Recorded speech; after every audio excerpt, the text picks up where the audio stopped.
Baik, materinya sudah saya tayangkan. Mudah-mudahan ini bisa menjadi pemungkas dari seluruh materi yang sudah disampaikan terdahulu. Mungkin banyak yang orang awam mendengar KONI tapi belum tahu binatang apakah itu KONI. Paling tidak ini gambaran garis besarnya ya. Secara definisinya bahwa KONI adalah satu-satunya organisasi keolahragaan nasional yang berwenang bertanggung jawab mengelola, membina, mengembangkan, mengkoordinasi setiap dan seluruh kegiatan prestasi. Jadi bayangkan itu perannya sangat besar, itu di seluruh wilayah hukum negara kesatuan. Jadi kalau di Provinsi Maluku, otomatis kita akan tahu bahwa itu menjadi tanggung jawab KONI Provinsi Maluku. Ada juga yang terkait dengan tupoksi KONI Maluku ini terkait dengan ini ada pasal 5. Itu ayat 2, KONI mempunyai fungsi meningkatkan kualitas manusia Indonesia, memperkokoh dan seterusnya. Itu ada perannya yang sangat strategis. Kemudian juga memasyarakatkan olahraga prestasi, olahraga prestasi ya. Jadi yang dimana yang otomatis menjadi anggota dari KONI itu. Ada banyak sekali di sini, tapi saya ambil 2 butir saja. Ya, pasal 3 ini KONI mempunyai tugas. Ya. Yang pertama itu membantu pemerintah dan pemerintah daerah dalam membuat kebijakan. Ya. Kebijakan dalam pengelolaan, pembinaan, pengembangan prestasi pada tingkat nasional maupun daerah.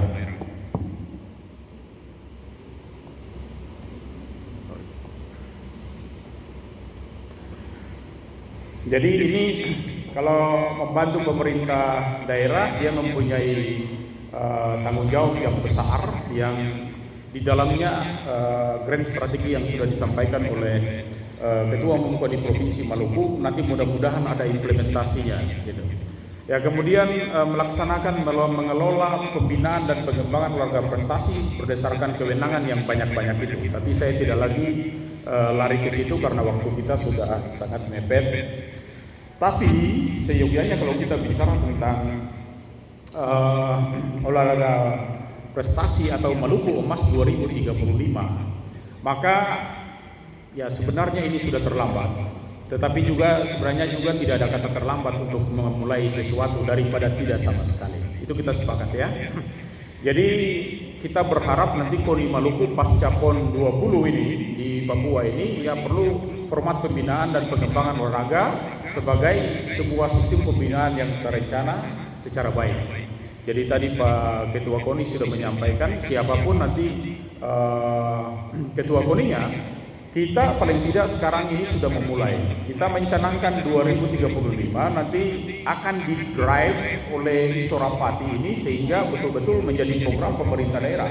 Sehingga siapapun yang ada di Dispora Maluku, kadisnya, kabit-kabitnya atau siapapun yang menjadi ketua umum KONI dan seterusnya itu, ya ada program-program rutin yang harus dilakukan sepanjang tahun, tetapi juga ada program yang harus kita siapkan menuju ke Maluku Emas 2035 ini. Jadi siapapun wajib, mudah-mudahan ini dimelalui nanti Musyawarah KONI Provinsi yang akan datang. Ya, ini bisa disiapkan grand design-nya sehingga bisa disahkan ya melalui Musyawarah itu.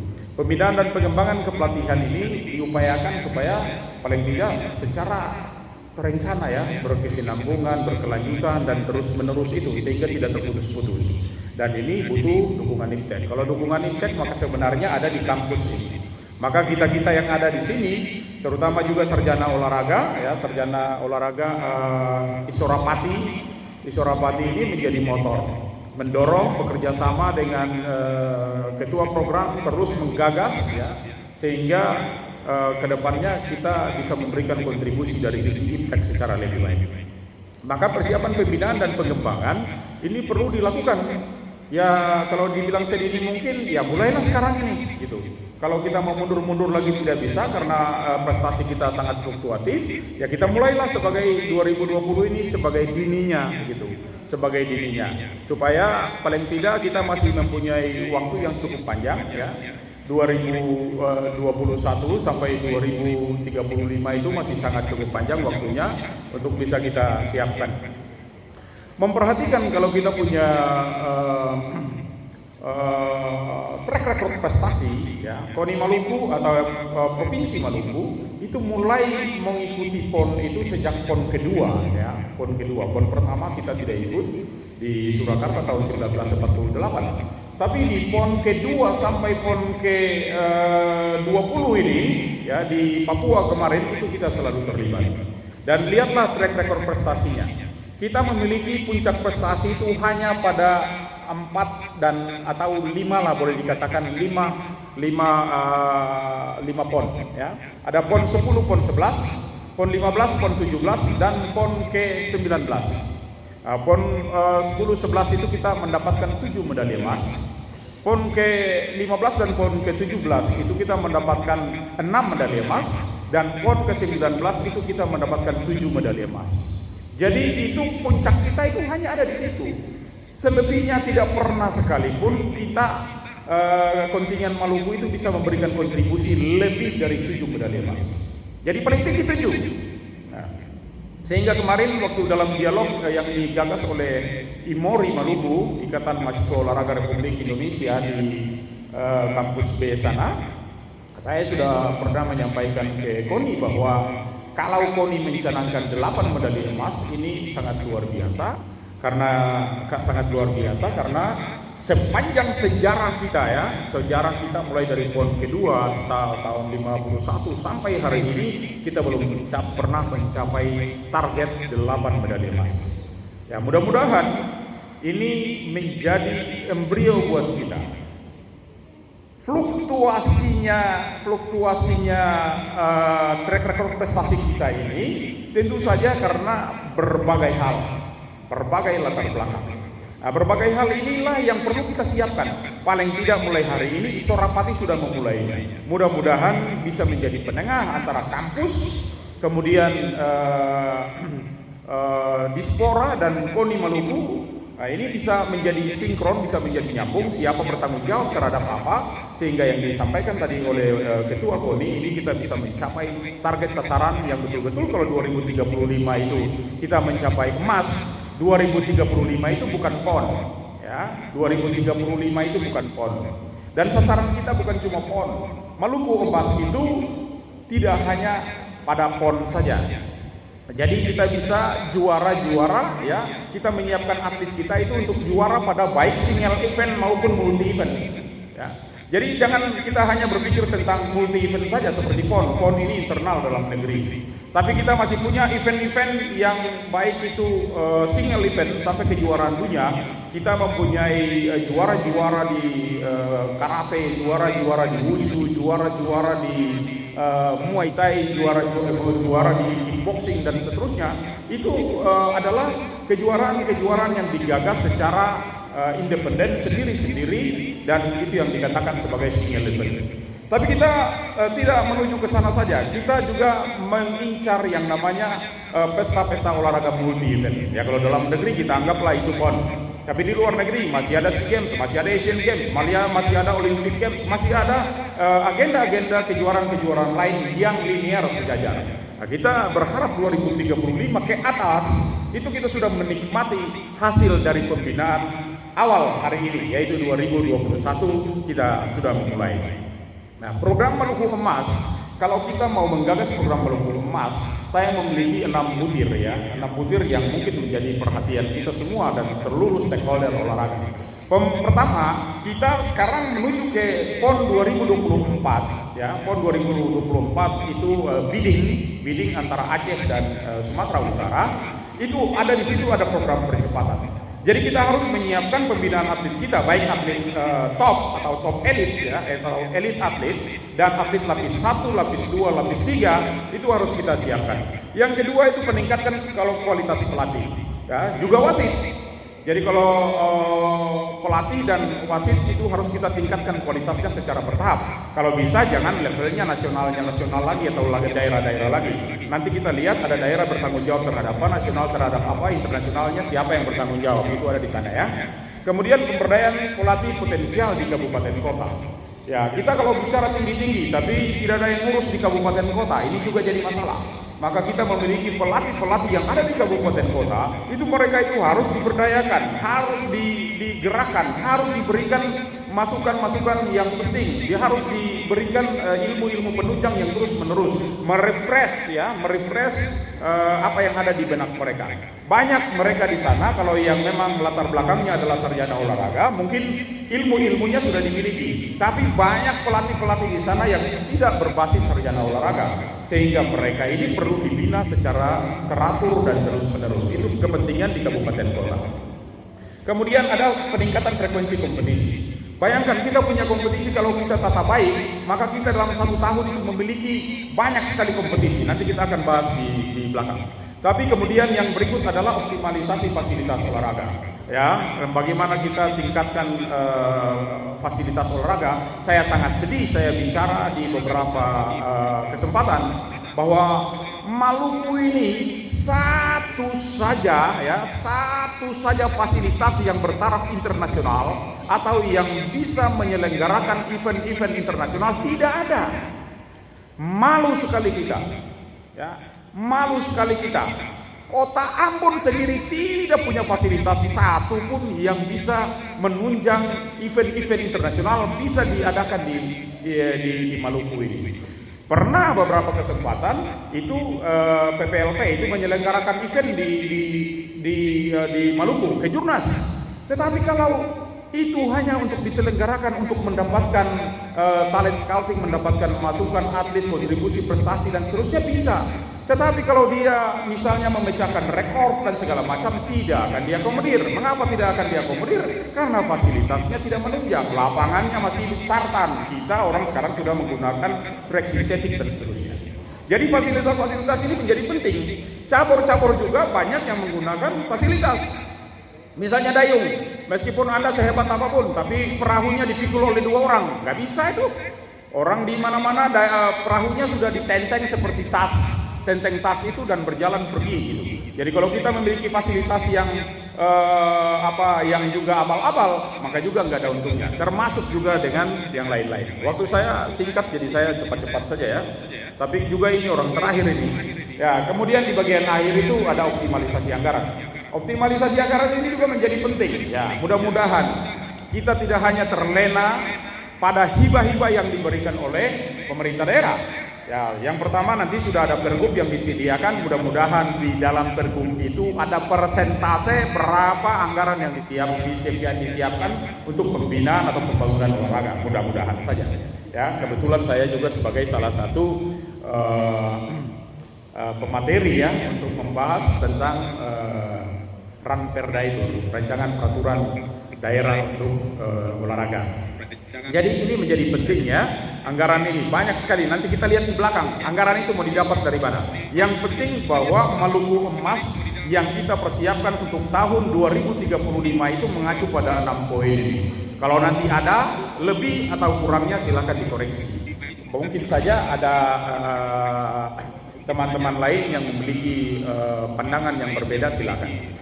Saya mengutip satu dari Bompa, Tudor Bompa ini, dia mengatakan bahwa pembinaan itu kan tidak bisa semeraut, tapi kita harus ya mulai dari multilateral, usia-usia dini itu, kemudian pada jenjang-jenjang tertentu, usia tertentu, kita harus baru masuk di spesialisasi, pada usia-usia tertentu baru kita sampai di high performance. Itu kita bisa sampai di atlet-atlet elit. Itu membutuhkan waktu antara 8 sampai 12 tahun. Sehingga kalau kita gagas Maluku Emas di 2035, meskipun kita memulai dengan sesuatu yang nol, dengan keberadaan atlet-atlet yang sekarang ini, saya masih memiliki optimisme, ya, saya masih memiliki rasa optimis yang tinggi. Ada atlet yang pensiun, tapi ada atlet yang akan memberikan kontribusi medali di waktu-waktu yang akan datang. Ya, katakanlah bahwa Anda memiliki strategi. Kita mulai 2021 kita harus program percepatan menuju 2024 ya, bidding antara Aceh dan Sumatera Utara. Tetapi juga kita harus mempersiapkan optimalisasi pembinaan kepada atlet-atlet lapis kedua, ketiga dan seterusnya. Sehingga optimalisasi ini harus tetap berjalan secara runtun gitu. Di mana kita harus melakukan pembinaan pada usia dini, di mana kita harus melakukan spesialisasi, pada tahap apa yang top atlet itu sudah menuju ke level 1, sedangkan level 2 menuju ke level berikutnya, dan level 3 menuju ke level berikutnya, level 1 dan seterusnya. Jadi akan dipandu ya, akan ditata sedemikian rupa, program-program ini harus didesain sedemikian rupa sehingga kita sampai pada 2035 itu kita sudah memiliki ikon-ikon yang hebat-hebat, atlet-atlet yang potensial dan tidak akan putus.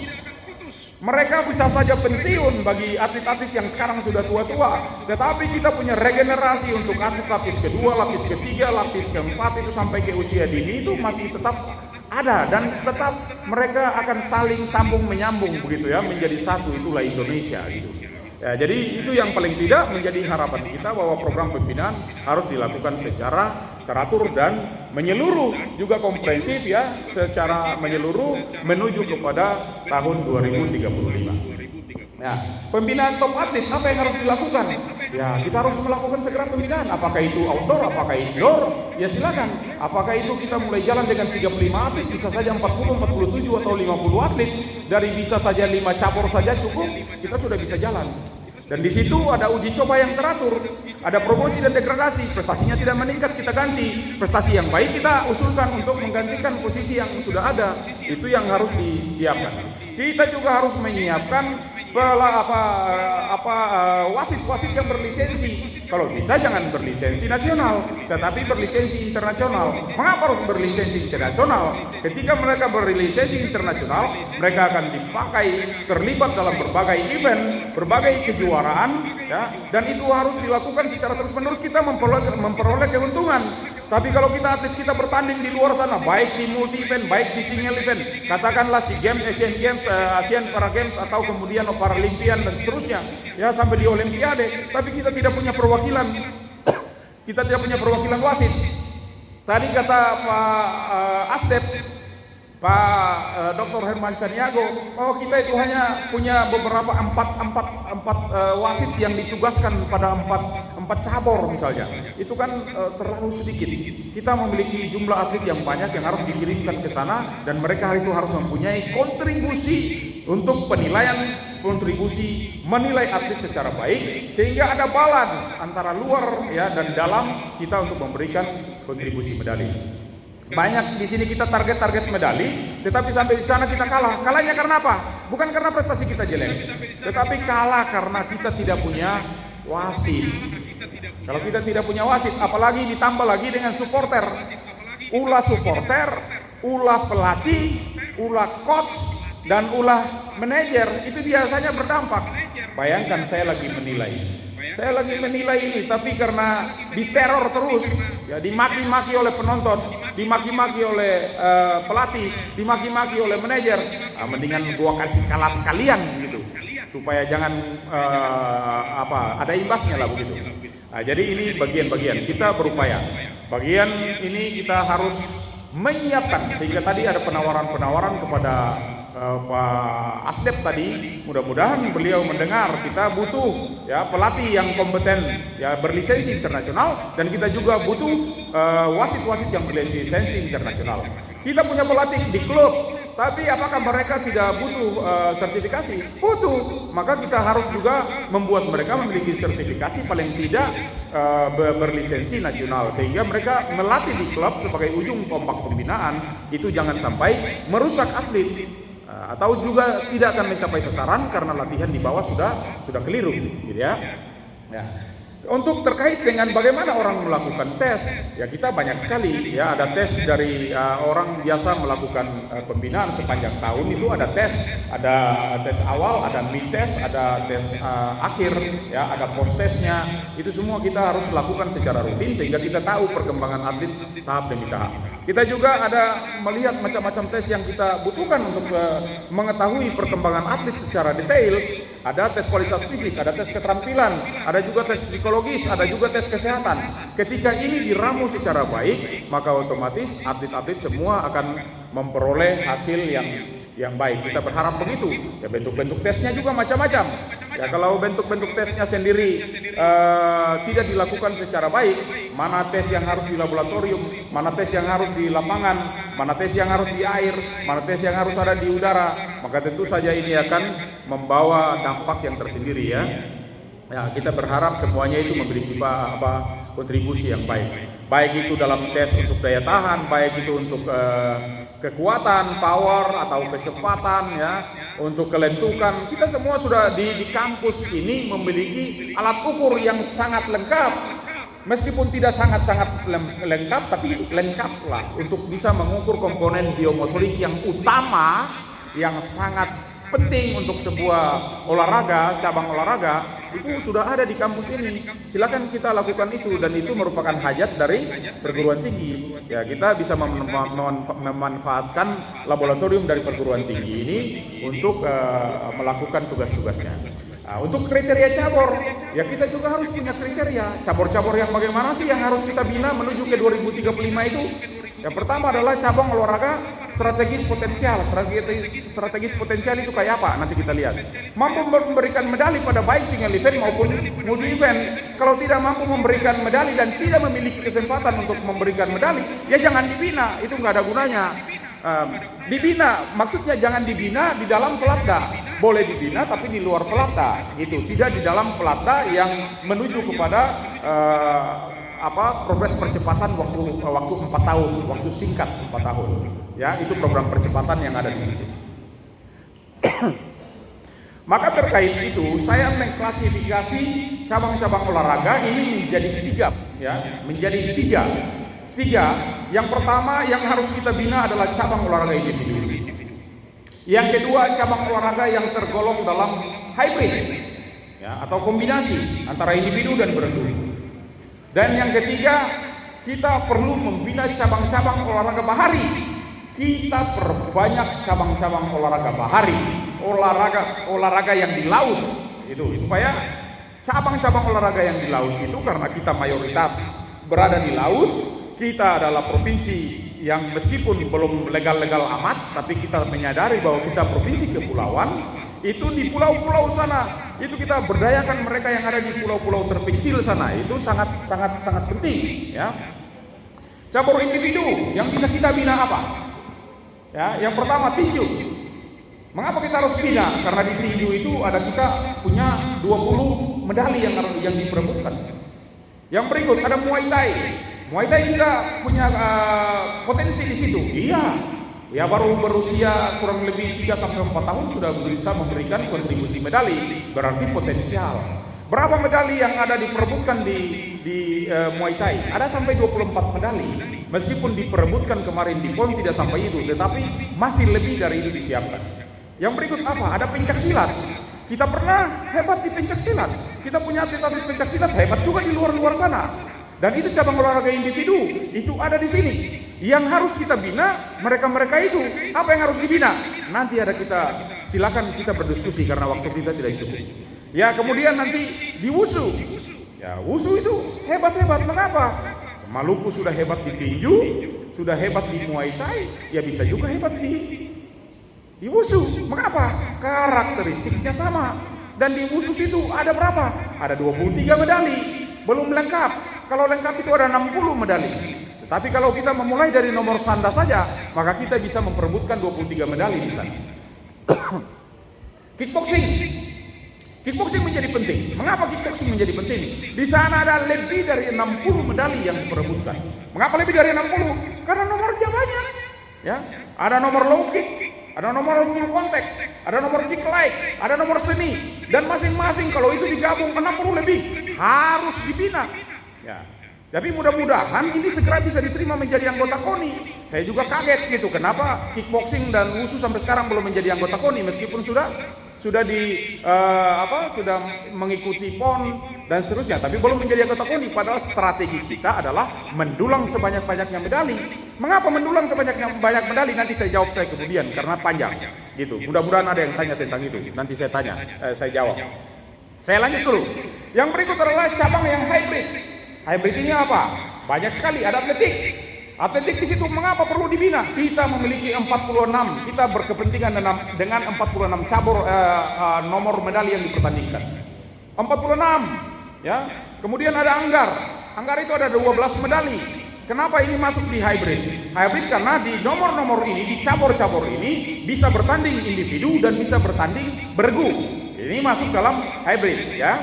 Kemudian di cabang olahraga karate. Karate itu juga multi nomor dan dia memperebutkan 17 medali emas kemarin di PON, ya. Di kempo ada juga 17 medali. Taekwondo ada 20 medali. PAPSI ini banyak, ya. Kalau saya lihat di PAPSI itu bisa sampai 35 medali.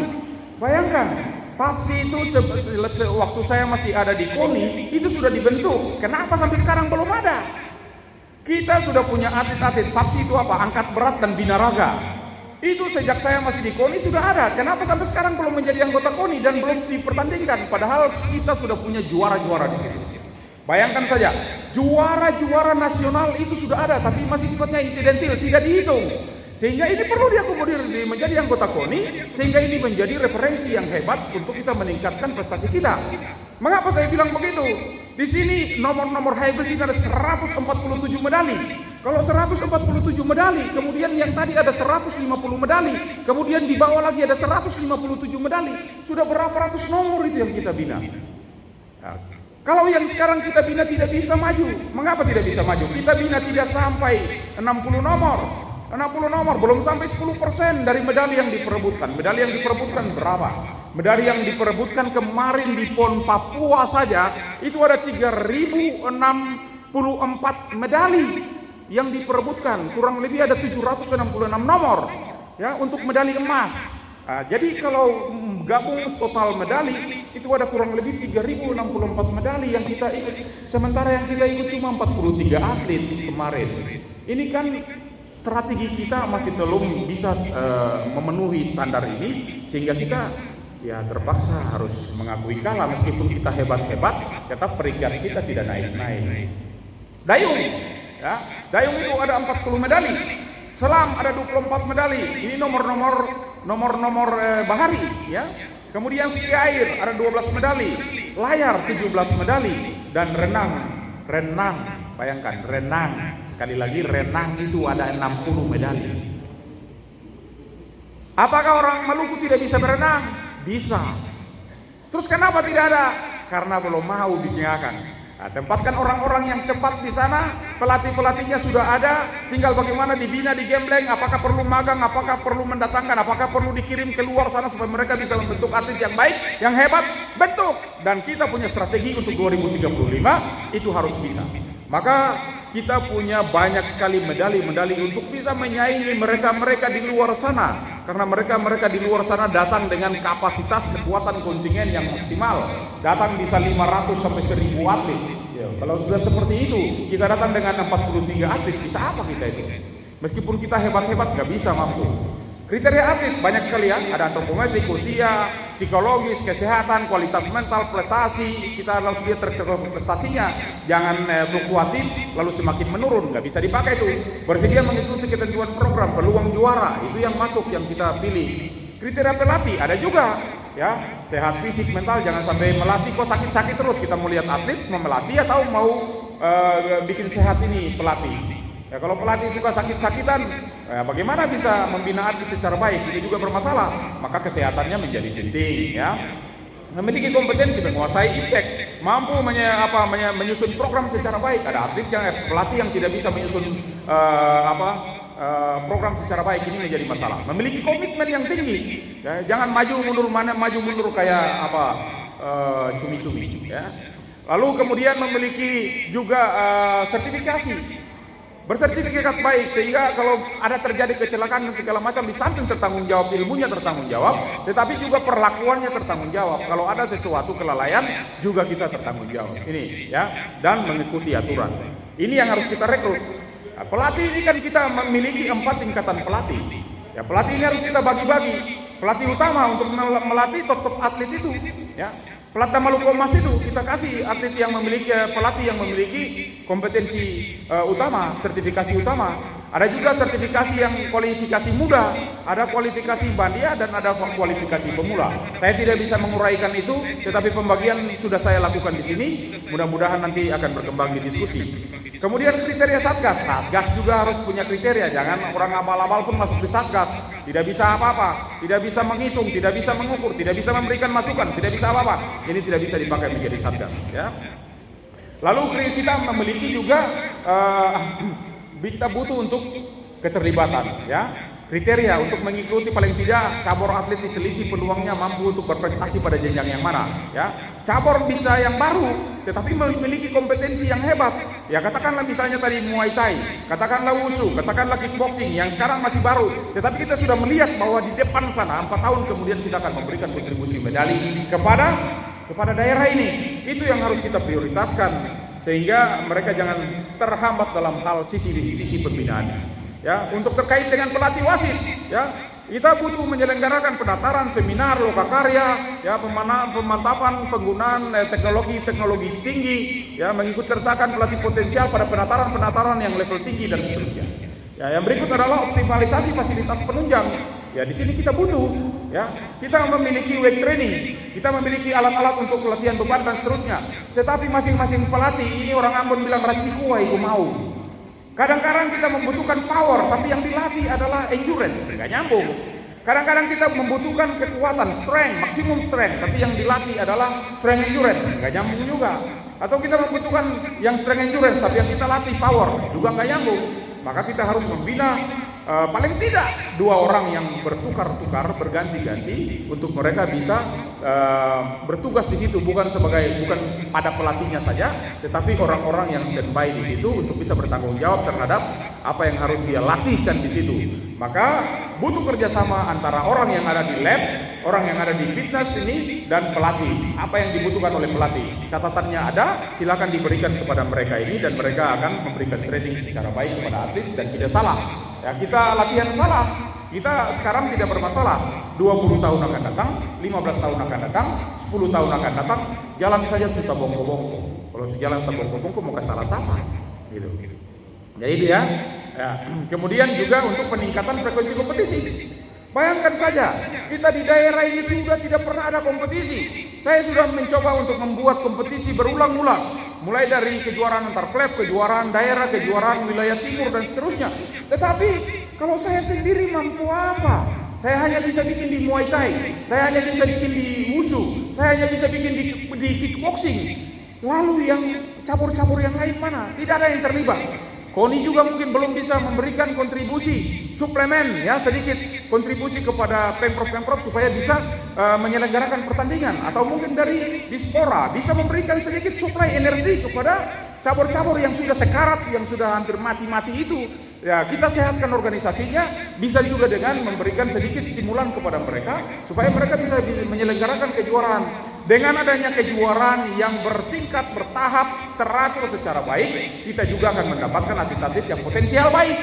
Gitu. Katakanlah di daerah saja, ada Popmal yang sempat terhenti. Mudah-mudahan Popmal ini menjadi top pembinaan di Provinsi Maluku. Ada Porkap. Hanya Kota Ambon yang melakukan. Mana porkap yang lain? Pekan olahraga kabupaten yang lain tidak ada. Porkot pun hanya diselenggarakan 1 kali, 2 kali, 3 kali sudah tidak ada. Popmal cuma sampai batas 3 kali, 4 kali sudah tidak ada. Apa masalahnya? Tidak ada masalah yang tidak bisa terpecahkan. Silakan mari kita duduk rame-rame supaya ini organisasi dan keolahragaan di bumi Maluku ini bisa meningkat baik. Ada open turnamen, ada kejuaraan daerah, ada kejuaraan antar cabang, ada kejuaraan wilayah timur bisa kita bikin. Itu masih sebatas provinsi. Belum kita bicara tentang wilayah dan nasional. Nah, kalau di provinsi, katakan saja dalam 1 tahun itu ada 6 cabang yang dipertandingkan, maka setiap 2 bulan ada pertandingan. Kalau setiap 2 bulan ada pertandingan, tidak mungkin atlet tidak berlatih. Kalau kau tidak berlatih, kau akan jadi ayam sayur yang sering. Maka wajib berlatih sepanjang tahun, tidak pernah ada habis-habisnya. Tetapi kalau 5 tahun 1 kali kejuaraan, atlet-atlet sudah terlanjur gemuk, sudah terlanjur menikah, sudah terlanjur pindah, sudah terlanjur berhenti jadi atlet, baru dibina lagi. Apa yang didapat? Tidak akan didapat. Di level nasional ada kejurnas, ada single event, ada multi event dan segala macam, itu silakan dilakukan. Ya, kemudian optimalisasi dana pembinaan. Cepat-cepat saja. Nah, optimalisasi dana pembinaan ini ada banyak di sini, ya. Ada banyak di sini. Katong saya bisa berharap saja hibah-hibah saja, ya. Dari sponsorship ada, ya. Dari hibah itu ada dalam negeri, ada luar negeri, silakan digarap. Ada penggalangan dana, ya. Ada kompensasi alih status, alih transfer olahragawan dan seterusnya. Ada uang pembinaan olahraga profesional, ada kerjasama, ada sumbangan lain, ada dari sumber-sumber lain. Kita memiliki juga pergub dan seterusnya. Itu bisa kita lanjutkan melalui itu, ya. Kemudian optimalisasi dana pembinaan ini ya di pergub dan perda keolahragaan ini mudah-mudahan bisa menjadi batasan untuk itu. Kita mempunyai, kalau anggaran saya hitung-hitung, kita bina saja sekitar 40 sampai 50 atlet, ya. Dalam satu tahun enggak berapa mahal itu. KONI punya duit untuk itu, Dispora punya duit untuk itu, pemerintah provinsi kita punya uang untuk itu. Katakanlah uang saku pelatih 2,5 juta per bulan. Kalau kita bikin entah itu outdoor maupun indoor terserah, nanti kita menentukan kebijakan. Tetapi berlanjut terus sampai 2035, gitu. Nah, kemudian uang katakanlah ada satgas di situ 1,5 juta. Ada uang tes 500, ya. Akomodasi 4.650.000, taruh begitu, ya. Konsumsi 3 juta, ya, 3 jutaan. Kemudian perlengkapan umum ada 750 untuk membelikan perlengkapan umum, peralatan latihan kurang lebih 750. Ada transportasi untuk orang yang kerja, orang yang di sekolah dan seterusnya, ya. Maka dalam kebutuhan TC untuk indoor, katakanlah untuk indoor ini untuk satu atlet per bulan itu bisa menghabiskan 16 juta untuk satu atlet. Kalau mau kejar yang besar akan keluar mesti cukup besar juga, gitu kan? Nah, untuk paket kebutuhan anggaran TC indoor untuk satu atlet per bulan itu bisa menghabiskan sekitar 16.715 itu. Ya, kemudian juga untuk pembinaan untuk 1 tahun kita lihat itu bisa sekitar 167 juta.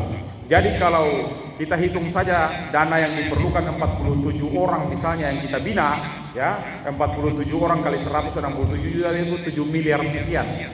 KONI masih memiliki 16 miliar sampai 30 miliar. Ya, kalau tidak bisa ada 10-13 miliar sudah bisa jalan lain. Dan ini cukup komprehensif. Nah, jadi ini hanya terkait dengan anggaran-anggaran yang setiap waktu bisa berubah dan bisa disesuaikan. Tapi paling tidak ini merupakan gambaran kepada kita bahwa pembinaan itu besaran anggaran yang kita butuhkan itu paling tidak seperti itu. Ada juga untuk penyelenggaraan kompetisi, ya, itu disiapkan. Katakanlah 10 cabur saja yang kita bina untuk mereka melakukan kompetisi secara rutin setiap tahunnya. Satu cabur 150 juta, ya baru 1,5 miliar, gitu kan? Masih bisa lah kita melakukan itu. Ya, kalau kita rekap secara menyeluruh masih bisa 16 miliar koma. Ini masih sangat bisa. Maka saya bisa menyimpulkan untuk mencapai Maluku Emas 2035, apa yang harus kita lakukan? Yang pertama, perbanyak cabur peserta PON. Ya. Nanti kalau multi event di luar PON silakan. Kalau yang single event juga silakan. Yang kedua, perbanyak cabur individual. Karena membina yang bukan berarti bahwa yang beregu tidak penting. Beregu penting, tetapi kita akan kalah dari sisi penganggaran. Anggaran kita akan, bayangkan kita membina sepak bola misalnya antara 24 orang atau 18 orang misalnya, itu sudah sangat luar biasa. Maka anggaran kita akan tersita di situ. Jadi kalau kita bina, kita cari dulu cabang-cabang olahraga individu yang sekarang lagi potensial, yang kita melihat rekor prestasinya bagus dan diperkirakan 2035 itu sudah memenuhi target paten, gitu. Artinya mereka sudah hebat, gitu. Karena kita pernah dalam sejarah tinju, kita berangkat dengan 9 atlet, kita pulang dengan 9 emas. Mari kita tepuk tangan buat tinju dulu. Kalau dulu bisa berangkat 9 atlet, pulang 9 emas, tidak mungkin sekarang tidak bisa. Kenapa sekarang tidak bisa? Ya banyak hal yang nanti kita bisa diskusikan di sini, tapi bukan tempatnya karena waktunya sangat sedikit. Itu. Lalu perbanyak cabur bahari. olahraga laut, ya itu ketong yang banyak. 2 kano saja, 2 kano yang bodoh-bodoh itu saja ketong lempar ke tiap kabupaten kota, ya. Itu saja sejadi sudah, ketong pung laut di mana-mana jadi, gitu loh. Ya, itu untuk cabur bahari salah satu strateginya. Perbanyak cabur dengan multi nomor. Yang tadi saya sudah bilang tadi itu adalah semua multi nomor, banyak nomornya. Ya. Kemudian perbanyak pelatih berlisensi. Jadi dia berlisensi kalau bisa jangan nasional. Kita kejar yang 2 saja, nasional dan internasional. Nasional tangan